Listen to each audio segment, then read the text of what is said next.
கஞ்சிக்கு வழியில பணத்தை கொடுங்க அப்படின்னு கேட்கும் பொழுது, செத்தாலும் பரவாயில்ல, ₹1 உனக்கு கொடுக்க முடியாது அப்படின்னு என்னை விரட்டி விட்டாங்க வீட்டுல இருந்து.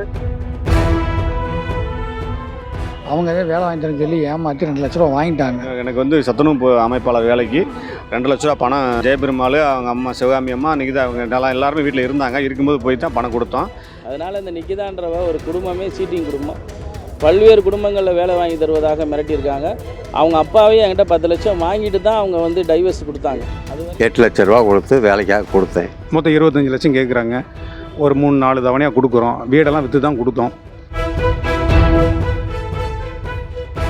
அரசு வேலை வாங்கி தருவதாக கூறிய நிகிதா குடும்பத்தை நம்பி லட்சங்களை சும்மா அள்ளி கொடுத்துவிட்டு கையில் புகாருடன் பல வருடங்களாக காவல் நிலையத்திற்கும் வீட்டிற்கும் நடையாய் நடந்து கொண்டிருப்பதாக பாதிக்கப்பட்டோர் வேதனை தெரிவிக்கின்றனர். 2010 என்னோட பிஎட் ஸ்டூடெண்ட் நிகிதா, அதன் மூலமாக தான் அந்த குடும்பத்தில் எனக்கு அறிமுகம். முதுகலை பட்டதாரி ஆசிரியருக்காக எனக்கு 9 லட்ச ரூபா கேட்டாங்க. உடனடியாக நீ 9 லட்சம் கொண்டு வாங்க, வேலையை வாங்கி தந்துடும் அப்படின்ட்டு ஃபோன் பண்ணாங்க. பணம் பரட்ட முடியாத சூழல்ல சில இடங்களில் வட்டி வாங்கினது 10 ரூபா தாள்களாக இருந்துச்சு. இப்படி 10 ரூபா எல்லாம் கொண்டு வந்திருக்கேன், எங்களுக்கு அசிங்கமாக இருக்குது அப்படின்ட்டு ஜெயபெருமானும் சிவகாமியும் சொன்னாங்க. இந்த பொண்ணு வந்து நிகிதா வந்துட்டு என்கிட்ட 2006 பிஎட் படித்தாங்க.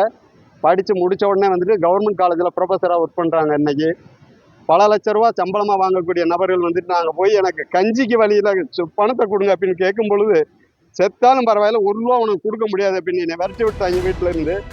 நிகிதா குடும்பத்தினருக்கு எதிராக ஏற்கனவே அளித்த மோசடி புகார் மீது நடவடிக்கை எடுக்க வேண்டும் என வலியுறுத்தி திருமங்கலம் ஏஎஸ்பி அன்சுல் நாகரிடம் புதிய புகார் மனு அளிக்கப்பட்டது. இதேபோல் வீட்டை விற்பதாக கூறி தனியார் கல்லூரி நிர்வாக மேலாளர் பாசில் மன்சிங் என்பவரிடம் 25 லட்சம் ரூபாய் முன்பணம் பெற்றுக்கொண்டு நிகிதாவின் சகோதரர் வைபவ் சரண் கவி வீட்டை தனது சகோதரி நிகிதா பெயருக்கு மாற்றி கொடுத்துவிட்டு தன்னை மோசடி செய்ததாக பாசில் மன்சிங் தெரிவித்தார். என் மகளுக்கே நான் வேலை வாங்கி கொடுத்துருக்கோம்ப்பா, நீ மகன் போல தான் பார்த்துக்கிறோம், உங்களுக்கு வேலை வாங்கி கொடுக்குறதுல எங்களுக்கு ஒரு சந்தோஷம் தான், நீ வாங்க அப்படின்னு சொல்கிறாங்க. மொத்தம் 25 லட்சம் கேட்குறாங்க. ஒரு 3-4 தவணையாக கொடுக்குறோம். வீடெல்லாம் விற்று தான் கொடுத்தோம். அதுக்கப்புறமேட்டு அவங்க தொடர்பு கொள்ளும்பொழுது அவங்க சுவிட்ச் ஆஃப் ஆகிடுறாங்க, வெளியில் போயிடுறாங்க. அரெஸ்ட் பண்ணிட்டீங்களா, அப்புறமேட்டுக்கு நாங்கள் எதுக்கு உங்களுக்கு பணம் தரணும் அப்படின்னு கொஞ்சம் மிரட்ட துணியில் பேச ஆரம்பிச்சிட்டாங்க.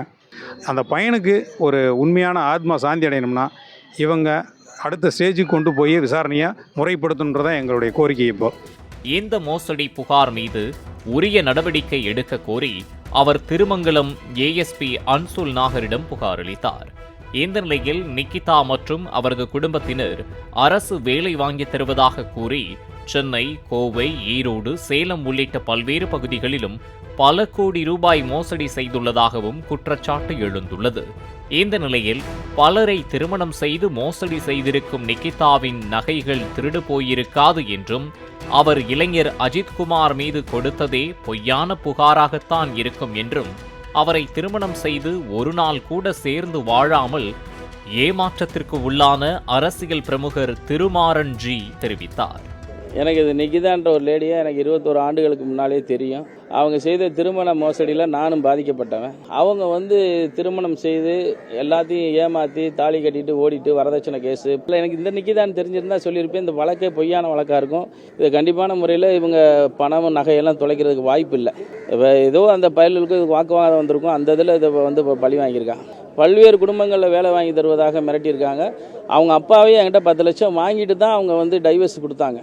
அதிகாரமற்றவர்களை அச்சுறுத்ததே இவங்க வேலையை வச்சுருக்காங்க. இவங்களை இதோடு முடிச்சிடணும். இந்த குடும்பம் வெளியே வரக்கூடாது. இந்த கொலை வழக்கில் இவங்களை முதல் குற்றவாளியாக சேர்க்கணும்.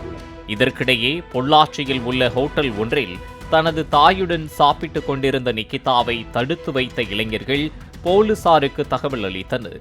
2 மணி நேரம் கடந்தும் போலீசார் யாரும் அங்கு வராததால் நிகிதா அங்கிருந்து ஹோண்டா சிட்டி காரில் ஏறி கோவை நோக்கி புறப்பட்டு சென்றதாக இளைஞர்கள் தெரிவித்தனர். அந்த திருப்பணத்துல கொலை நடந்தது இல்லைங்க சார். சரி, காவல்துறையில் அதிகாரிகள் அடிச்சாக்கிட்டாங்க அப்படின்னு சொல்லிட்டு அந்த அம்மா கூட கம்ப்ளைண்ட் பண்ணிச்சு. ஆள் அப்ஸ்காண்டிங்கு எஸ்கேப் ஆயிட்டாங்க அப்படின்னு சொல்லியிருந்தாங்க பேப்பர்ல, டிவில எல்லாம். நகை காணா அப்படின்னு அந்த அவட அக்காவும் அவங்க அம்மா அவங்க மகனா தம்பியை தெரியாது 3 பேர் கார்ல வந்தாங்க, ஹோண்டா சிட்டி கார்ல.